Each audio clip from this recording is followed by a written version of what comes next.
Hello दोस्तों, railway employee channel में आपका हार्दिक स्वागत है। मैं आकाश कुमार आपका हार्दिक स्वागत करता हूं अपने YouTube channel railway employee channel. तो दोस्तों, काफ़ी कमेंट्स आ रहे थे कि न्यू वैकेंसी कब आएगी, हम कैसे तैयारी करें, रेलवे में आने के लिए हमें कैसे पढ़ना चाहिए, कौन कौन सी बुक्स पढ़नी चाहिए।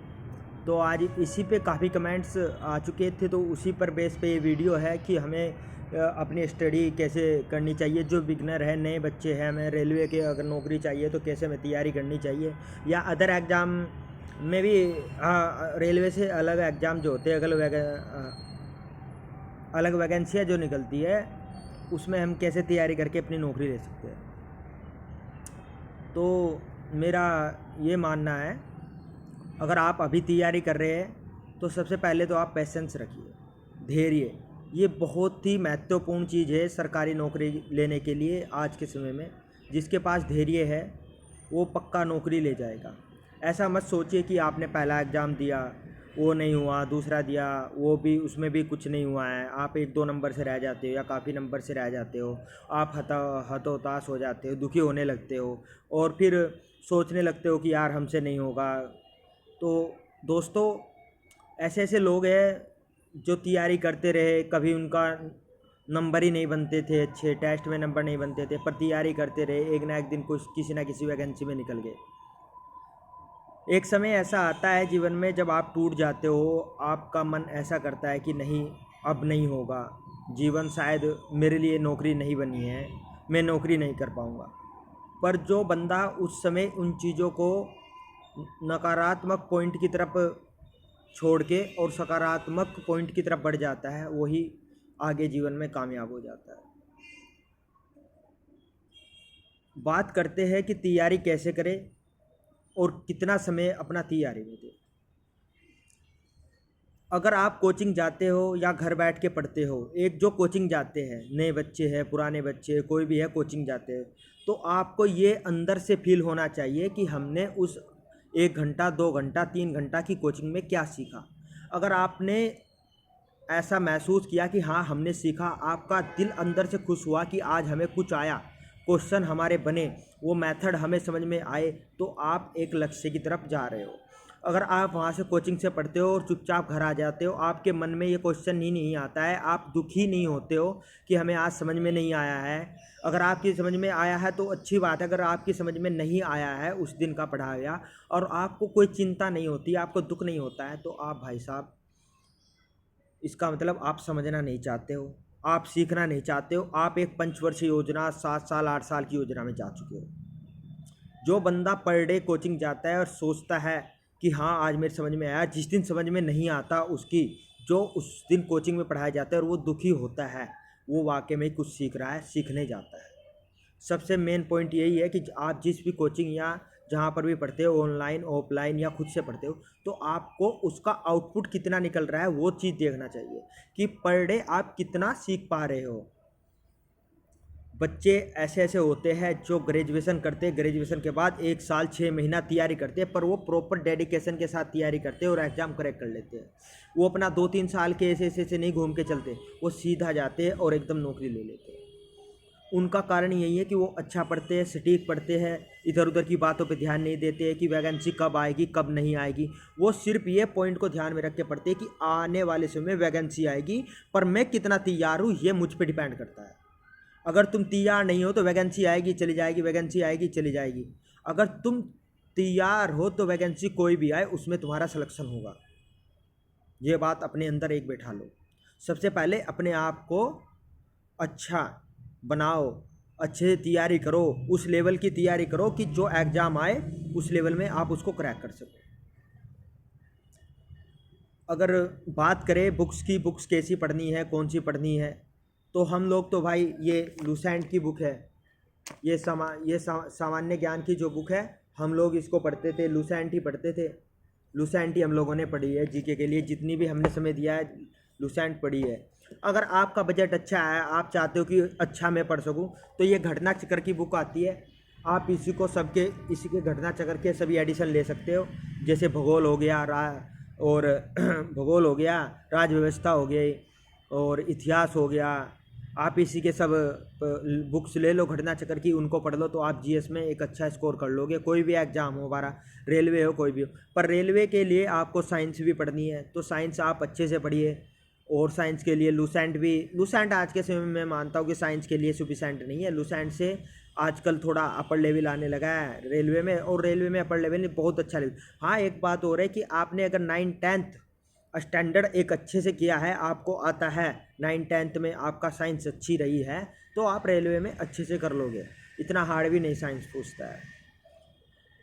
जीएस की बात करें, जीएस हो गया है। अगर मैथ की बात करें तो आप मैथ में घटना चक्र ले लो, रेलवे का प्रीवियस ईयर क्वेश्चन, उसको बनाओ अच्छे से बैठ के अपने घर पर। और जो सीजीएल की तैयारी कर रहा है या अदर एग्ज़ाम की तैयारी कर रहा है, उसको तो ज़रूरत ही नहीं, क्योंकि वो तो अच्छी अच्छी बुक्स पढ़ रहा है। राकेश यादव की मैथ की बुक्स लगा रहा है, या फिर वो किरण पब्लिकेशन बुक लगा रहा है, और यही लगा रहा है। अगर बात करें कि राकेश यादव या किरण में से अच्छी कौन सी है, तो ये मेरा पर्सनल ओपिनियन है। मैंने सिर्फ थोड़ी मोटी बुक लगाई है, इतनी अच्छी से मैंने कोई बुक नहीं लगाई है अभी। मैंने सिर्फ किरण की थोड़े प्रीवियस ईयर क्वेश्चन लगाए थे, या फिर मैं क्या था ऑनलाइन टेस्ट देता था तो वहीं से क्वेश्चन को देख लेता था किस टाइप के आ रहे किस नहीं, उसी क्वेश्चन की ज़्यादातर प्रैक्टिस करता था। अगर आपको कोई क्वेश्चन नहीं बन रहा है, देखिए 2 लोग होते हैं, एक को अच्छे से समझ में आ जाता है, एक को नहीं आता है। एक 1 घंटा पढ़ के कवर कर लेता है, एक को 4 घंटा पढ़। अगर किसी को आ रहा है अच्छे से, वो 1 घंटे में सीख लेता है, और तुम्हें नहीं आ रहा है, तो तुम 3 घंटे में कुछ सीख सकते हो, तो तुम 3 घंटा दो, पर 1 घंटा और एक्स्ट्रा दो, ये मेरा मानना है। तो तुम उस 1 घंटे में उससे थोड़ा आगे निकल जाओगे। ऐसी बात नहीं कि किसी को जल्दी समझ में आता है, किसी को देर से समझ में आता है। तो जिसको देर से समझ में आता है उसको मेहनत करने की ज़्यादा ज़रूरत है। ये मत सोचो कि वो 1 घंटा पढ़ रहा है तो मुझे 1 ही घंटा पढ़ना है। वो उसके माइंड पे डिपेंड करता है कि वो कितना, उसकी कैचिंग पावर बढ़िया है, उसका आईक्यू लेवल कितना अच्छा है। रेलवे में ज़्यादातर लोग हिंदी भाषी बच्चे आते हैं, इंग्लिश इसमें आती नहीं है। तो हिंदी आपकी वही, मतलब हिंदी तो नहीं आती, मतलब ये मेरा मानना है कि आपको डरने की ज़रूरत नहीं, इंग्लिश का इसमें कोई रोल नहीं होता है। और एनटीपीसी की अगर बात करें, एनटीपीसी की वैकेंसी जल्दी 2024 के आसपास, क्या है कि 2019 वाली जो वैकेंसी है वो ये भी यार क्लियर नहीं हुई है, पूरी नहीं हुई है अभी तक। बच्चों की ज्वाइनिंग चल रही है, उसके बाद अभी पद वैसे काफ़ी खाली है। अगर रेलवे चाहे तो अभी का वैकेंसी निकाल सकती है, ऐसी बात नहीं है, पर पद अभी खाली चल रहे हैं, ऐसी बात नहीं। तो आने वाले समय में हमें रेलवे की वैकेंसी देखने को अच्छी खासी मिलेगी। सबसे पहले हमें एएलपी टेक्नीशियन की वैकेंसी देखने को मिलेगी, जेई की वैकेंसी देखने को मिलेगी, आरपीएफ वगैरह की वैकेंसी देखने को मिलेगी। तो आप उस समय का इंतज़ार मत करो, ये सोचो कि हमें तैयारी अपनी प्रॉपर बढ़िया रखनी है। जब मैं तैयारी कर रहा था तो मैं यही सोचता था कि देखो अगर मेरा किसी एग्ज़ाम में नहीं हुआ है तो आने वाले एग्ज़ाम में मुझे ना फोड़ के रख देना एग्ज़ाम को। इसी वजह से मैंने कम से कम 4 एग्ज़ाम कंटिन्यू 4-5 एग्ज़ाम क्रैक किए थे, और एक अच्छी सटीक रणनीति और एक अच्छा सिलेबस पढ़ने के बाद किए थे। ये नहीं कि मैंने उधर से किताब उठाई, उधर से किताब उठाई, वो पढ़ लिया। एक अच्छी सटीक रणनीति के साथ मैंने ये एग्ज़ाम क्रैक किए थे। फाइनली मैंने ज्वाइन कर लिया था एनटीपीसी में, ये कमर्शियल डिपार्टमेंट वाली जॉब लेवल 3, क्योंकि मैं उस अभी ग्रेजुएशन मेरी 2022 में हुई है। जब ये वैकेंसी निकली थी तो मैं बीटेक फर्स्ट ईयर में ही था। अभी इसके साथ साथ मेरा ग्रेजुएशन कंप्लीट हो चुका है, और मेरी एनटीपीसी में फाइनल हो चुका था। वरना मेरा सीपीओ में भी हुआ था, सीपीओ में मेरा 21 जुलाई का मेडिकल था, पर मैं नहीं गया था। तो दोस्तों, नई वैकेंसी जल्दी आने वाली है। मैंने आपको बताया कैसे पढ़ना है, कितना पढ़ना है, और धैर्य बना के रखिए। किसी भी तैयारी को करने के लिए, किसी भी नौकरी पाने के लिए, आज के सरकारी, खास तौर पर सरकारी नौकरी पाने के लिए आपके अंदर पैसेंस, धैर्य जरूर होना चाहिए, वरना आप अपने मार्ग से भटक जाओगे, इधर उधर चले जाओगे। और एक बात मैं करना चाहूँगा कि बहुत सौ की गर्लफ्रेंड होगी जो आपको, उसके पिता या उसके घर वाले या वही बोलती होगी कि मुझे नौकरी, मेरे घर वालों की चाहते हैं कि मेरी शादी हो जाए जल्दी, वो मेरी शादी करना चाहते हैं, तुम नौकरी लगा लो, वो कर लो। ये सबके जीवन में आता है। आजकल मैं सोचता हूँ कि जो सरकारी नौकरी की तैयारी करने वाला लड़का, 95% लड़के वही ये बेचारे परेशान रहते हैं, जिसकी वजह से मुझे लगता है कि ये मेरा पर्सनल ओपिनियन है, क्योंकि घटनाएं सबके साथ घटती है। क्या पता मेरे साथ भी घटी हुई ऐसी घटनाएं, ऐसा भी हो सकता है ना। तो मेरा पर्सनल ओपिनियन है कि आप उस चीज़ को थोड़ा अवॉइड कीजिए, या तो उस चीज़ को पॉजिटिव लेके चलिए, पर नेगेटिव मत लीजिए। बहुत से लोग क्या है कि नेगेटिव ले जाते हैं, बहुत से पॉजिटिव लेके चलते हैं और वो इसी को अपना हथियार बना लेते हैं कि यार अब गर्लफ्रेंड की शादी होने वाली है, शादी नहीं होने देना है, चाहे कुछ हो जाए, मुझे नौकरी ले लेना है, उससे शादी करना है। अगर आपके अंदर जुनून है अपने प्यार को पाने का तो भाई आग लगा दो, तैयारी करो। मैं ये कहता हूँ कि 6 महीने साल भर अपने आप को एक कमरे में बंद कर लो, कुछ नहीं होता यार। पढ़ते पढ़ते कोई नहीं मरा है आज तक, ना कोई मरने का।